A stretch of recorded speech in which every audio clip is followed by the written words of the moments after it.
스물셋 김지수의 겨울은 동상에 걸린 발을 주무르던 기억으로 요약된다. 편의점 폐기 김밥으로 끼니를 때우며 낡은 운동화에 신문지를 구겨 넣었다. 지독한 가난은 피부에 달라붙는 곰팡이 같았다.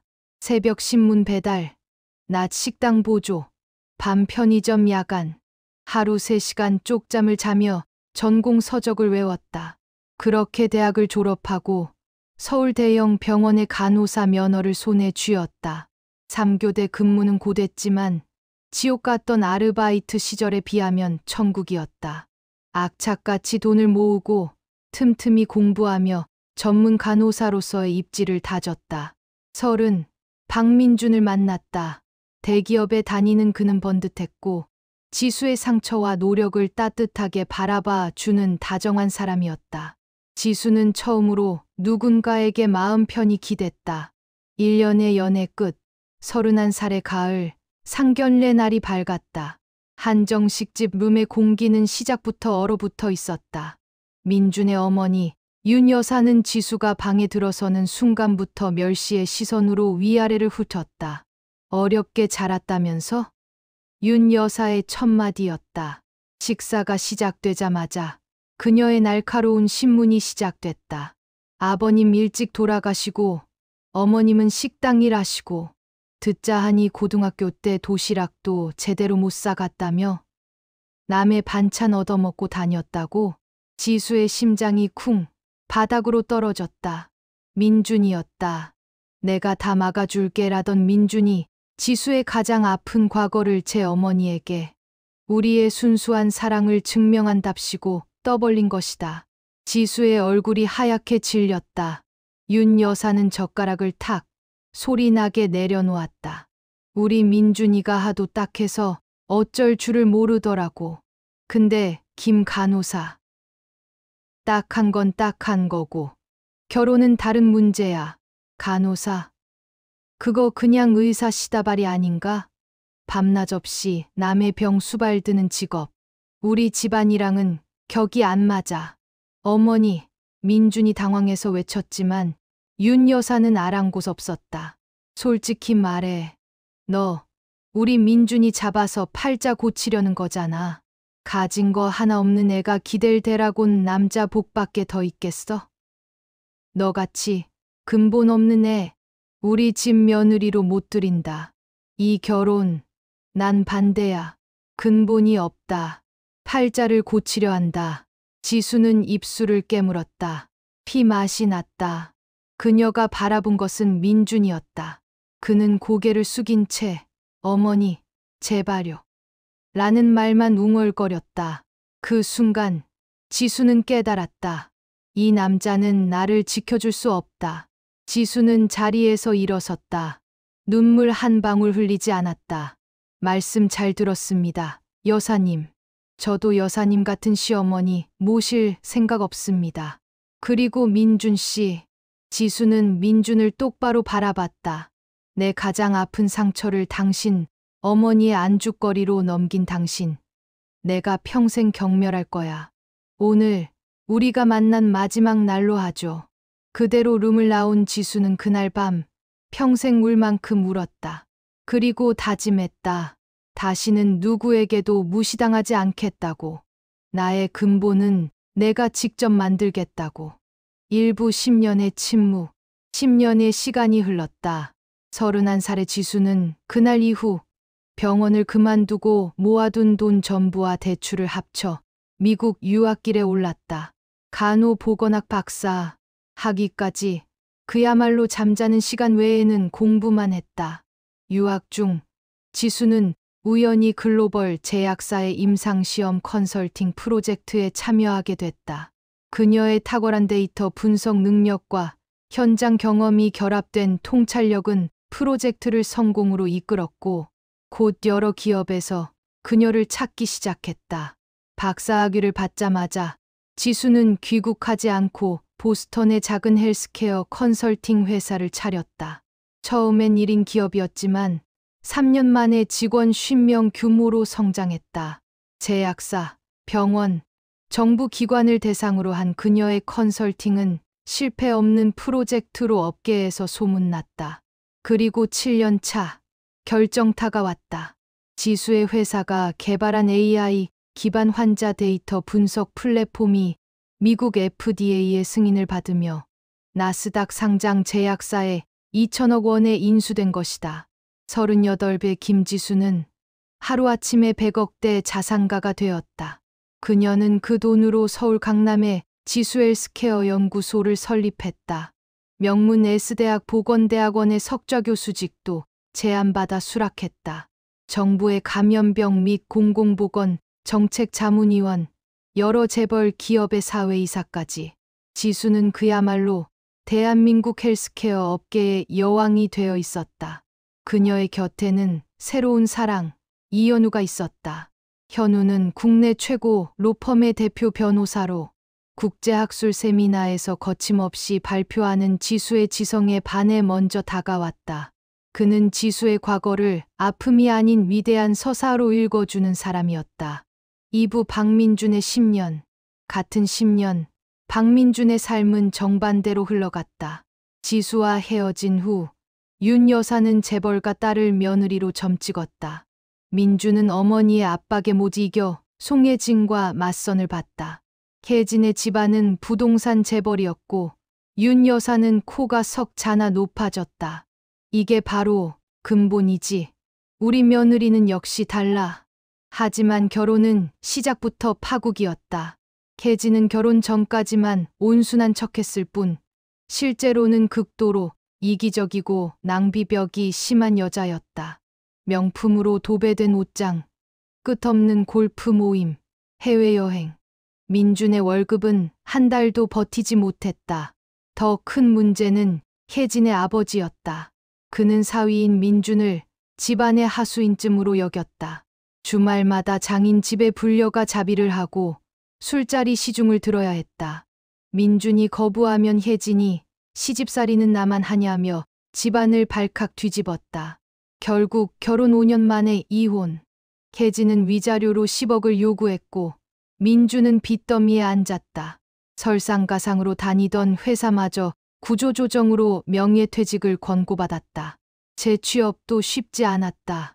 40대 초반의 나이, 어중간한 경력. 겨우 중소기업 영업팀장 자리를 얻었지만 예전의 위세는 온데간데 없었다. 윤 여사는 며느리의 근본만 따지다가 아들의 인생을 망쳤다는 사실을 깨달았지만 이미 늦었다. 그녀 역시 건강이 나빠져 병원 신세를 지기 시작했다. 민주는 가끔 지수를 떠올렸다. 그때 어머니를 막았더라면, 지수를 지켜줬더라면. 하지만 후회는 언제나 때늦은 법이었다. 3부 운명의 재회. 그리고 그날은 현우의 로펌이 주최하는 아시아 헬스케어 법률 포럼 만찬 날이었다. 대한민국의 모든 재계, 정계, 의료계 건물들이 모인 최고급 호텔 그랜드 볼룸. 지수는 기조연설을 막 마친 참이었다. AI 시대, 환자 중심 의료의 미래라는 주제로 30분간 청중을 사로잡은 그녀에게 기립박수가 쏟아졌다. 우아한 네이비 드레스를 입은 지수는 무대에서 내려와 현우의 에스코트를 받았다. 오늘 강연 최고였어, 김 박사. 현우가 다정하게 샴페인을 건네며 그녀의 허리를 감쌌다. 그때였다. 저쪽 구석 테이블에서 누군가 조심스럽게 명함을 돌리는 모습이 보였다. 초라한 정장 차림의 중년 남자. 10년의 세월은 잔인했다. 머리숱은 절반으로 줄었고 배는 나왔으며 얼굴엔 피곤함이 가득했다. 박민준이었다. 그리고 그의 옆에는 10년 전보다 훨씬 더 초라해진 윤 여사가 불안하게 서 있었다. 손에는 싸구려 핸드백을 꼭 쥐고 눈빛은 어딘가 공허했다. 지수의 눈이 그들을 포착하는 순간 민준도 지수를 봤다. 그는 그 자리에서 얼어붙었다. 샴페인 잔을 든 손이 파르르 떨렸다. 저게 설마. 윤 여사가 민준의 팔을 잡아당겼다. 민준아, 저 여자 혹시. 어머니, 조용히 하세요. 제발. 하지만 때는 이미 늦었다. 지수가 그들을 향해 천천히 걸어오고 있었다. 마치 여왕이 신하를 심판하러 오듯 당당하고 우아하게. 어머, 세상에. 이게 누구세요? 지수의 목소리는 달콤했지만 그 속엔 얼음보다 차가운 무언가가 숨어 있었다. 오랜만이네요. 윤 여사님. 그리고 박민준 씨. 민준은 입술을 달싹이다가 겨우 대답했다. 지수야. 아니, 김 박사님. 정말 오랜만입니다. 박사? 윤 여사의 눈이 커졌다. 지수는 명함을 꺼내 윤 여사 앞에 놓았다. 김지수 박사, 지수헬스케어 연구소 대표이사, S대학교 보건대학원 석좌교수, 보건복지부 정책자문위원장. 윤 여사의 손이 떨렸다. 명함이 바닥에 떨어졌다. 이게 무슨? 10년이면 강산도 변한다던데 사람은 더 많이 변하더군요. 그렇죠, 여사님? 지수가 부드럽게 웃었다. 하지만 그 미소는 서늘했다. 사부 복수의 시작. 바로 그때 사회자가 마이크를 잡았다. 이제 오늘의 하이라이트. 아시아 헬스케어 혁신상 시상식을 시작하겠습니다. 올해 대상 수상자는 지수헬스케어 연구소 김지수 박사님이십니다. 장내에 우레와 같은 박수가 터졌다. 지수는 윤 여사와 민준을 뒤로 한 채 다시 무대로 올라갔다. 트로피를 받아든 그녀는 마이크 앞에 섰다. 감사합니다. 이 자리에 오기까지 참 많은 일이 있었습니다. 지수의 시선이 잠시 민준과 윤 여사에게 머물렀다. 10년 전 누군가 제게 말했습니다. 너는 근본이 없다. 간호사 따위는 의사 시다발일 뿐이다. 너 같은 애는 우리 집안 며느리로 격이 안 맞는다고요. 장내가 술렁였다. 사람들의 시선이 일제히 민준과 윤 여사에게 쏠렸다. 그날 저는 결심했습니다. 근본이라는 게 대체 뭔지 제가 직접 만들어 보겠다고. 그래서 오늘 여기 섰습니다. 지수는 트로피를 치켜들었다. 제 근본은 낡은 운동화에 신문지를 구겨 넣으며 배운 악착 같음이고 하루 3시간 자며 외운 전공 서적입니다. 누군가의 재산이나 집안 배경이 아닙니다. 박수가 다시 터졌다. 하지만 민준과 윤 여사는 그 자리에 선 채로 얼어붙어 있었다. 지수가 무대에서 내려왔다. 그녀는 다시 그들 앞에 섰다. 민준 씨, 요즘 회사 사정이 어렵다고 들었어요. 민준이 화들짝 놀랐다. 어떻게? 제가 정부 사업 심사위원장이거든요. 민준 씨 회사가 목숨 걸고 따내려는 그 차세대 의료, AI 플랫폼 구축 사업 말이에요. 총 사업비 500억. 민준의 얼굴이 새하얗게 질렸다. 지수야. 아니, 박사님. 제발. 그리고 윤 여사님. 지수가 윤 여사를 바라봤다. 건강이 많이 안 좋으시다면서요? 제가 S대병원 이사진에도 있는데 여사님 진료 기록 한번 살펴볼까요? VIP 병실 배정이 어려우시다고요? 윤 여사가 두 손을 모았다. 지수야. 아니, 박사님. 제발. 그때 일은 내가 정말 미안하게 생각하고. 미안하다고요? 지수의 목소리가 낮아졌다. 여사님이 저를 모욕하고 제 인생을 짓밟던 그날. 민준 씨는 저를 지켜주지 않았어요. 고개를 숙인 채 어머니 제발요라는 말만 웅얼거렸죠. 지수가 민준을 똑바로 바라봤다. 당신은 마마보이였어요. 지금도 그렇고 결혼했다가 이혼했다면서요? 장모한테 시달리다가 쫓겨났다는 소문 다 들었어요. 당신은 평생 누군가의 들러리로 살 운명인가 봐요. 지수야. 제발. 나도 그때 정말 후회하고 있어. 후회요? 지수가 비웃었다. 후회는 무슨. 당신은 그저 제가 이렇게 성공할 줄 몰랐을 뿐이에요. 만약 제가 여전히 가난한 간호사였다면 당신 후회했을 것 같아요. 민주는 아무 말도 할 수 없었다. 5부 마지막 일격. 그때 현우가 지수의 곁으로 다가왔다.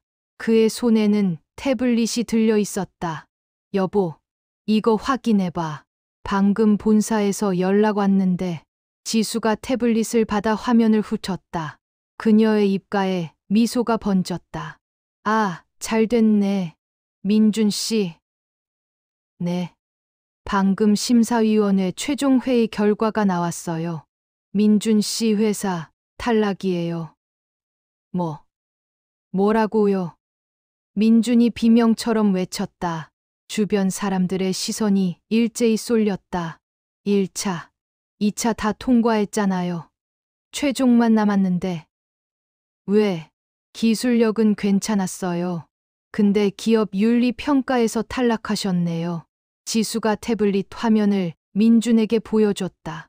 민준 씨 회사 대표이사가 과거 불법 리베이트 의혹이 있었다고요? 10년 전 일인데 최근에 제보가 들어왔나 봐요. 민준의 다리가 후들거렸다. 그건 제가 한 게 아니라 저도 알아요. 대표이사가 한 거고 민준 씨는 그냥 영업팀장일 뿐이죠. 근데 공공기관 입찰에선 그런 거 안 봐줘요. 연대 책임이거든요. 이럴 수가. 민주는 그대로 주저앉았다. 윤 여사가 그를 붙잡으려 했지만 그녀 역시 휘청거렸다. 그리고 윤 여사님. 지수가 마지막 카드를 꺼냈다. 여사님 남편, 그러니까 민준 씨 아버지 되시는 분. 그분이 운영하시던 회사 있잖아요. 작년에 부도 났다고 들었는데. 그건 제 연구소에서 그 회사 건물이랑 토지 인수했어요. 경매로요. 시세보다 30% 싸게. 윤 여사의 눈이 뒤집혔다. 너, 이게 복수냐? 복수하려고 이러는 거냐? 복수요? 지수가 고개를 가웃했다. 아니에요. 전 그냥 사업을 할 뿐이에요. 좋은 물건이 나왔길래 샀을 뿐이고, 정부 사업 심사는 제 개인 감정과 상관없이 공정하게 했어요. 지수가 한 발 더 다가섰다. 여사님, 10년 전에 제게 뭐라고 하셨죠? 팔자 고치려고 남자 잡는다고 하셨죠? 근데 보세요. 전 남자 없이도 여기까지 왔어요. 오히려 민준 씨가 여자 잘못 만나서 인생 망쳤네요.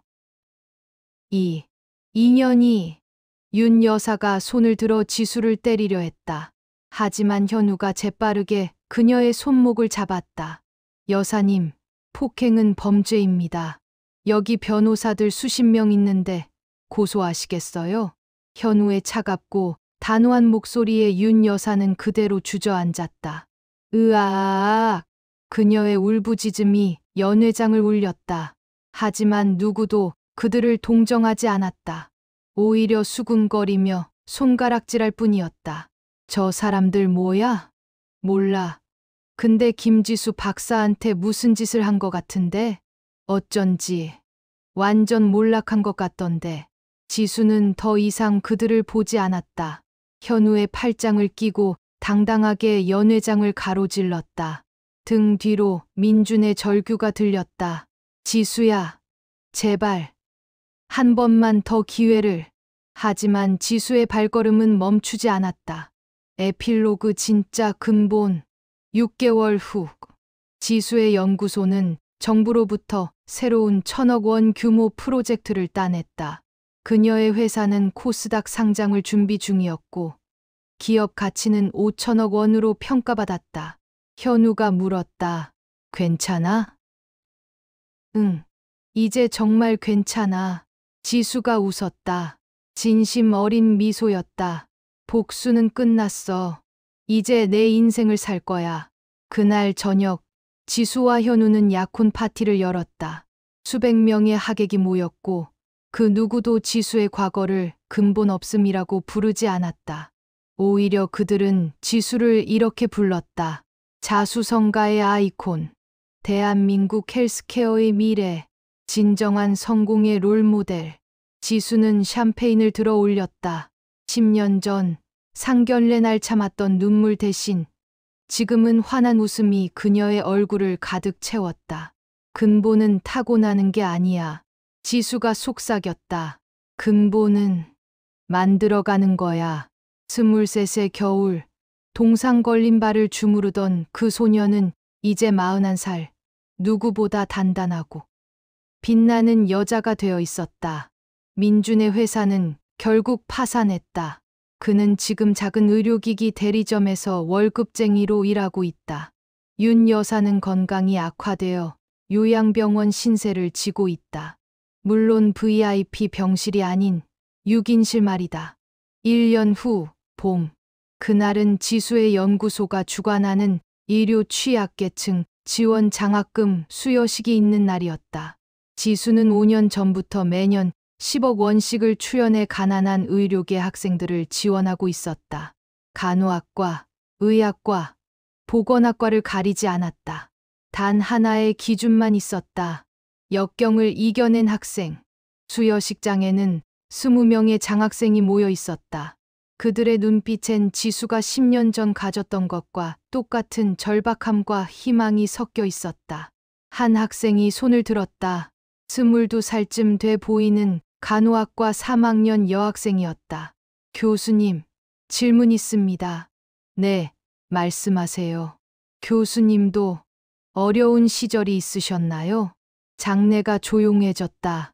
지수는 잠시 침묵하다가 천천히 입을 열었다. 있었어요. 여러분보다 더 힘들었을 수도 있어요. 지수가 마이크를 내려놓고 단상 아래로 내려왔다. 23 때 저는 동상에 걸린 발을 주무르며 편의점 폐기 김밥으로 끼니를 때웠어요. 낡은 운동화에 신문지를 구겨넣고 다녔고요. 학생들의 눈이 커졌다. 그리고 31살 때 제가 사랑했던 사람의 어머니한테 이런 말을 들었어요. 너는 근본이 없다. 간호사 따위는 우리 집안 며느리로 격이 안 맞는다고요. 그날 전 결심했어요. 내 근본은 내가 만들겠다고. 그래서 여기까지 왔습니다. 한 남학생이 조심스럽게 물었다. 그럼 그 사람들한테 복수하셨어요? 지수가 잠시 생각에 잠겼다. 복수라는 게 뭘까요? 전 그냥 제 길을 걸었을 뿐이에요. 열심히 공부하고 일하고 성장했어요. 그 과정에서 그들이 저를 다시 만났고 그들 스스로 무너진 거예요. 지수가 학생들을 한 명 한 명 바라봤다. 여러분, 누군가 여러분을 무시하고 깔보더라도 그 사람들을 미워하는데 에너지를 쓰지 마세요. 그 에너지로 여러분 자신을 성장시키세요. 그게 가장 완벽한 복수예요. 박수가 터져 나왔다. 2년 후 예상치 못한 편지. 어느 가을 오후 지수의 사무실로 한 통의 손편지가 배달됐다. 발신인은 박민준이었다. 지수는 잠시 망설이다가 편지를 뜯었다. 지수에게 이 편지를 쓸 자격이 있는지 모르겠습니다. 저는 지금 작은 요양병원 근처 고시원에 살고 있습니다. 어머니를 주말마다 찾아뵙고 평일엔 작은 회사에서 일합니다. 이 편지는 용서를 구하려고 쓰는 게 아닙니다. 용서받을 자격이 없다는 걸 압니다. 다만 고백하고 싶었습니다. 당신이 옳았다고. 10년 전 그날 제가 당신을 지켰어야 했다고. 저는 평생 비겁한 마마보이로 살았고 그 대가를 혹독하게 치르고 있습니다. 가끔 뉴스에서 당신을 봅니다. 의료 취약계층을 돕는 당신의 모습을 보면서 부끄러웠습니다. 당신은 그 아픔을 딛고 다른 사람들의 아픔까지 치유하고 있는데 저는 제 아픔조차 감당하지 못하고 있으니까요. 어머니가 요양병원에 계시면서 자주 우십니다. 내가 지수를 며느리로 받아들였어야 했는데 라고 후회하십니다. 너무 늦었지만요. 이 편지를 읽고 답장하실 필요 없습니다. 다만 당신이 행복하길 그리고 당신의 성공이 많은 사람들에게 희망이 되길 기도합니다. 당신을 만나서 사랑했던 시간은 제 인생에서 가장 빛났던 순간이었습니다. 그걸 지키지 못한 건 제 평생의 후회입니다. 건강하십시오. 박민준 올림. 지수는 편지를 다 읽고 한동안 창밖을 바라봤다. 분노도, 증오도, 쾌감도 일어나지 않았다. 그저 허무했다. 현우가 사무실로 들어왔다. 무슨 생각해? 응. 옛날 사람한테 편지가 왔어. 지수가 편지를 현우에게 건넸다. 그가 읽고 나서 물었다. 답장할 거야? 지수는 고개를 저었다. 아니, 답장할 필요 없어. 그 사람은 이미 충분히 벌받았어. 용서하는 거야? 용서라기보단 지수가 잠시 말을 멈췄다. 그냥 내려놓는 거야. 그 사람들은 그들대로 살고 난 내 길을 갈 거야. 더 이상 그들이 내 인생의 일부가 될 필요가 없어. 현우가 지수를 안아주었다. 넌 정말 강한 사람이야. 아니야. 난 그냥 자유로워지고 싶었을 뿐이야. 5년 후, 진짜 끝. 46의 김지수는 대한민국 최고의 헬스케어 전문가가 되어 있었다. 그녀의 연구소는 아시아 최대 규모로 성장했고 수천 명의 직원이 일하고 있었다. 현우와는 결혼 3년 차, 두 사람 사이에는 사랑스러운 딸 하나가 있었다. 어느 일요일 오후, 지수는 딸 서연이와 함께 공원을 산책하고 있었다. 엄마는 어릴 때 어땠어? 5살 서연이가 물었다. 엄마는 많이 힘들었어. 얼마나? 밥도 제대로 못 먹고 신발도 낡은 거 신고 다녔어. 진짜? 그럼 슬펐겠다. 응, 슬펐지. 근데 그 덕분에 엄마가 지금 여기 있는 거야. 서연이가 고개를 갸웃했다. 무슨 말이야? 그때 힘들었던 경험이 엄마를 강하게 만들었거든. 그래서 엄마는 지금 힘든 사람들을 도울 수 있어. 와, 엄마 멋있다. 서원이가 지수의 손을 꼭 잡았다. 그 순간 저 멀리서 휠체어를 탄 노인과 그를 밀고 가는 중년 남자가 보였다. 윤 여사와 박민준이었다. 지수의 발걸음이 잠시 멈췄다. 그들도 지수를 봤다. 민준은 잠시 멈칫하다가 깊게 고개를 숙였다. 윤 여사도 휠체어에서 지수를 바라보다가 천천히 고개를 숙였다. 사과의 의미인지 부끄러움의 표시인지 알 수 없었다. 지수는 잠시 그들을 바라봤다. 그리고 가볍게 고개를 끄덕였다. 용서는 아니었다. 하지만 더 이상 그들을 미워하지도 않았다. 그저 이제 끝이라는 신호였다. 민준이 휠체어를 밀고 천천히 지나갔다. 서연이가 물었다. 엄마, 저 아저씨 아는 사람이야? 응, 아주 옛날에 알던 사람. 친구? 아니, 그냥 내 인생의 한 페이지였던 사람. 지수가 서연이의 손을 꼭 잡았다. 자, 우리 집 가자. 아빠가 저녁 준비하신대. 야호! 지수는 딸과 함께 집으로 향했다. 뒤돌아보지 않았다. 에필로그의 끝. 그날 밤, 지수는 오랜만에 일기를 썼다. 2035년 10월 15일, 오늘 공원에서 민준과 윤 여사를 다시 만났다. 예전 같았으면 심장이 요동쳤을 텐데 이상하게 아무 감정도 들지 않았다. 그저 그런 시절도 있었구나 싶었다. 복수는 성공했을까? 잘 모르겠다. 다만 확실한 건 나는 더 이상 그들에게 상처받지 않는다는 것. 그들의 평가나 인정이 필요하지 않다는 것. 나는 이미 내가 원하는 사람이 되었고 내가 꿈꾸던 삶을 살고 있다.